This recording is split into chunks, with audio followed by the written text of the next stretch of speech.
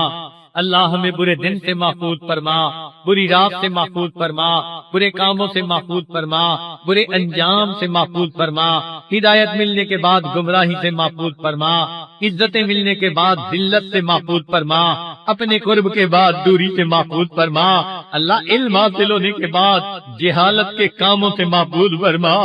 میرے مولا رحمت کا معاملہ فرما، نفس اور شیطان کا لقمہ بننے سے محفوظ فرما، ہاتھوں کے حسد سے محفوظ فرما، دوستی کے رنگ میں دشمنی کرنے والوں سے بھی محفوظ فرما۔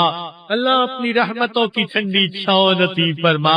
میرے مولا زندگی میں کبھی بھی بے سہارا نہ فرما، اللہ زندگی میں کبھی بھی بے سہارا نہ فرما، کبھی بھی بے آسرا نہ فرما، کبھی بھی اپنے غیر کے حوالے نہ فرما، نفس اور شیطان کے حوالے نہ فرما، حاسدوں دشمنوں کے حوالے نہ فرما۔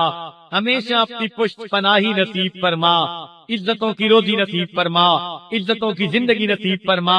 اے اللہ نیک اولاد عطا فرما، اولاد نرینہ نصیب فرما۔ اے اللہ جو بڑی اولاد ہے ان کو نیکوکار بنا، فرما بردار بنا، ماں باپ کی آنکھوں کی ٹھنڈک بنا۔ اے اللہ ماں باپ کے لیے ان کے فرض ادا کرنے آسان فرما۔ اے اللہ جو بچیاں گھروں میں جوان موجود ہیں، نیک رشتوں کی تلاش میں ہیں، دعائیں مانگتی ہیں، اے اللہ ان کی فریادیں قبول کر لیجئے۔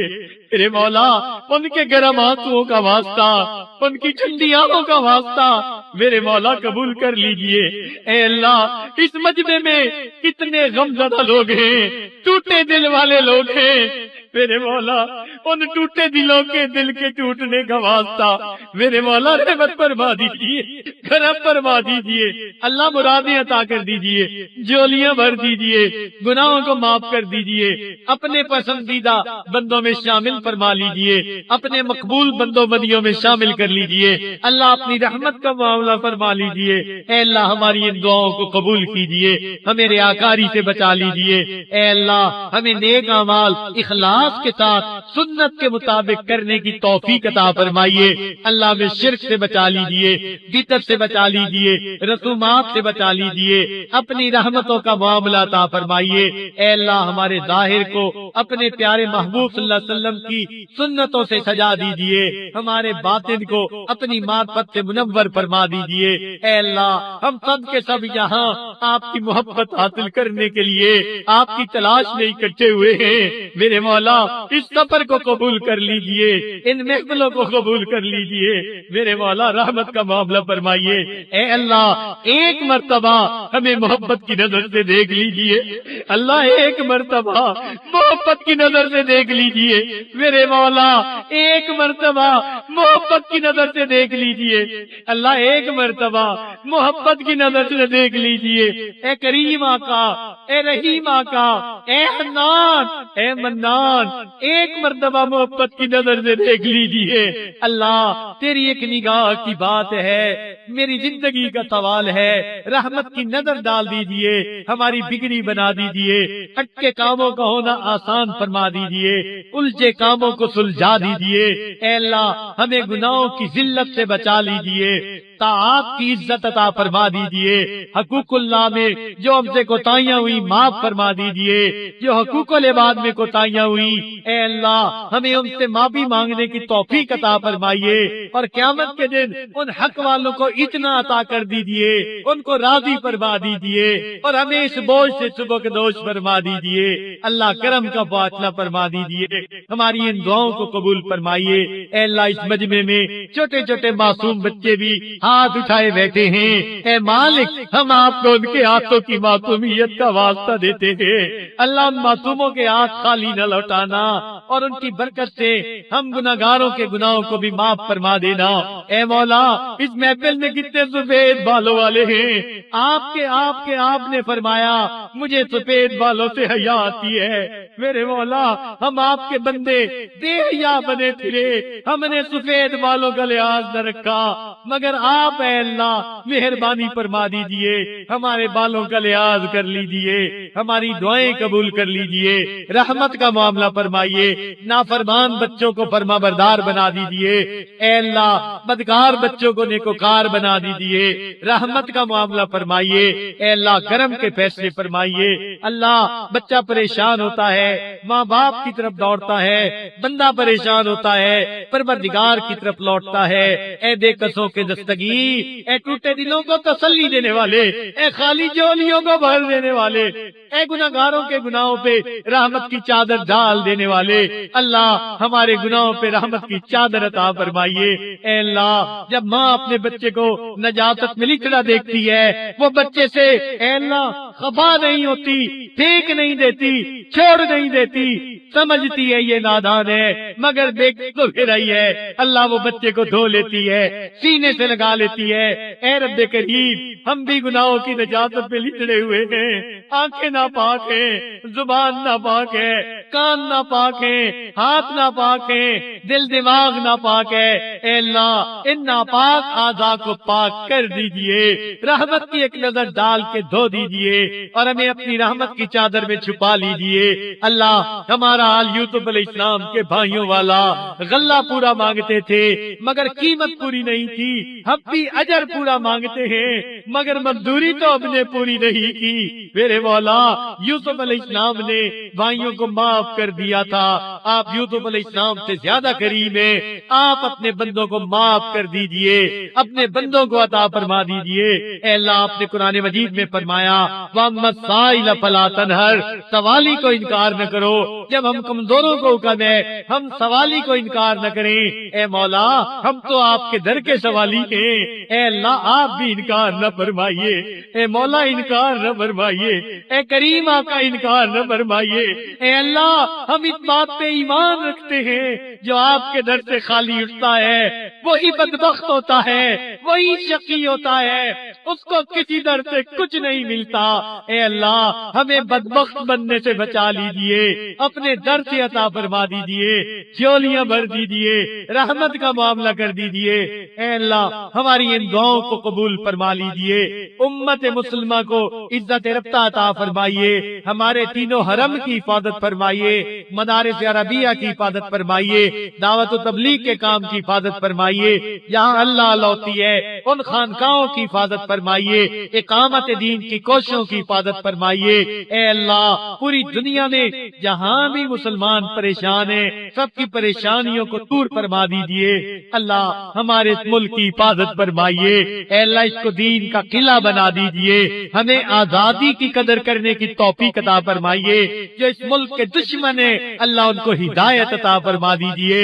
اے اللہ اس ملک سے تمام مصیبتوں کو ٹال دیجئے، اے اللہ دشمنوں کو ٹال دیجئے، ان کی صفوں میں انتشار پیدا کر دیجئے، اے اللہ اس کو امن کا گہوارہ بنا دیجئے۔ اے اللہ اس شہر پر خصوصی رحمت نازل فرمائیے، سب لوگوں کو اپنی رحمت عطا فرما دیجئے، اے اللہ اپنی کرم عطا فرما دیجئے۔ دور قریب سے مرد عورتیں جتنے چل کے آئے ہیں نیک امید لے کر آئے ہیں، اے اللہ نیک امید کو پورا کر دیجئے۔ اے اللہ آنے والے دل میں گمان لے کر آئے ہیں، نیک لوگوں کا مجمع ہوگا، ہم وہاں جا کے توبہ کریں گے، قبول ہو جائے گی۔ اے مولا بخاری شریف کی روایت ہے ایک آدمی کفرہ بستی سے چلا تھا نصرہ بستی کی طرف، اے اللہ آپ نے اس بندے کو معاف کر دیا تھا، وہ 100 انسانوں کو قاتل تھا۔ اے اللہ مہربانی فرما دیجئے، آج آپ اپنے بندوں کو معاف فرما دیجئے، ہماری توبہ قبول کر لیجئے۔ اے اللہ مہربانی کا معاملہ فرمائیے۔ اے اللہ جو جو انفرادی طور پر احباب دعائیں مانگ رہے ہیں یا مانگنے کے لیے انہوں نے کہا سب دعائیں قبول فرما لیجئے۔ ہمارے والدین عزیز اقارب مشائخ جو فوت ہو چکے ان کی مغفرت فرما دیجئے، جن کی آپ نے مغفرت کر دی قرب کے اعلیٰ درجات عطا فرما دیجئے۔ ہمارے بھائی ظہیر احمد مرحوم کی مغفرت فرمائیے، ان کو اپنے قرب کے اعلیٰ درجات عطا عطا فرمائیے۔ جو لوگ دین کا کام کر رہے ہیں، یہ تناس سے بھی کر رہے ہیں، اللہ اس کو قبول فرما لیجیے اور اس پر ان کو برکتیں عطا فرما دیجیے۔ میرے مولا مہربانی کا معاملہ فرمائیے اور ہماری ان دعاؤں کو قبول فرمائیے۔ اللہ ہمیں مانگنا بھی نہیں آتا، اللہ ہمیں بن مانگے عطا فرما دیجیے۔ رب کریم، ماں باپ اپنے بچوں کی چھوٹی چھوٹی تمناؤں کو پورا کر کے خوش ہو جاتے ہیں، اے اللہ آپ بھی اپنے بندوں کی تمناؤں کو پورا کر کے خوش ہو جائیے۔ میرے مولا، آپ نے ماں باپ کو اولاد کے ساتھ جو شفقت عطا فرمائی، تو کوئی بھی بندہ ہم میں سے ایسا نہیں بیٹا روٹی کا لقمہ مانگے باپ اس کے منہ میں پتھر ڈالے، بیٹا مچھلی مانگے اور باپ اس کے منہ میں ہڈی ڈالے۔ جب ہم اپنے بچوں کے ساتھ اللہ نرمی کا معاملہ کرتے ہیں، آپ اپنے بندوں کے ساتھ نرمی کا معاملہ فرما دیجیے۔ اللہ نرمی کا معاملہ فرما دیجیے، خیر کا معاملہ فرما دیجیے۔ ہماری ان دعاؤں کو نبی علیہ الصلوۃ والسلام کی اے اللہ صدقے قبول فرما لیجیے۔ اے اللہ پوری دنیا میں جہاں دعائیں مانگنے والے دعائیں مانگتے ہیں، حرم مکہ ہو یا مدینہ ہو، اللہ سب کی دعائیں قبول فرما لیجیے اور امت مسلمہ کو عزت رفتہ عطا فرما دیجیے۔ اے اللہ اسلام کا بول بالا فرما اور کفر کا منہ کالا فرما۔ صلی اللہ تعالی علی خیر خلقہ سیدنا محمد و آلہ و اصحابہ اجمعین برحمتک یا ارحم الراحمین۔